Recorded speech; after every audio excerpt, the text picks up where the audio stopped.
Yes, Carl, our March. Now, remember, March is right about when all the effects of coronavirus started. The next two numbers, business inventories and job openings and labor turnover, JOLTS, these are March numbers. They're always 2 months in arrears. So on business inventories, down 0.2 exactly as expected, and I am sure we're going to see larger influences when we get into next month, April. Now, if we look at JOLTS, it moved from 7 million plus jobs, just a whisker over 7 million jobs, to 6,191,000. So it's actually better than expected, and I underscore that this is a March number. Now, let's get into May preliminary University of Michigan. Now, of course, this goes back to 1978, and a current read is 73.7. 73.7. That's actually better than we were anticipating, and it's not much different than last month's final read. It's higher at 71.8. This is a bit shocking, actually. I wouldn't have guessed it. I prepared like what the historic all-time low numbers were for this series,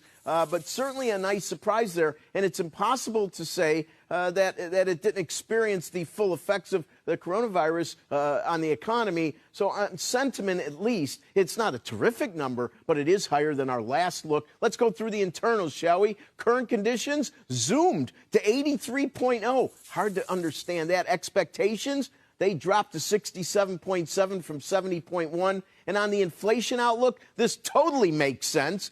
They've ramped up significantly. On the one-year outlook, 3%, 3%. And on the 5 to 10-year outlook, 2.6%. Listen, if we're going to rejigger supply chains and the president's spearheading, trying to make as much of what we can within the country, especially things like pharmaceuticals and manufacturing as well, potentially, I can't imagine that prices wouldn't go up at least down the road. And it certainly is something we are seeing the dynamic in University of Michigan, although the 1 year is higher than the 5 year to 10 year. So there's a lot of issues there to think about.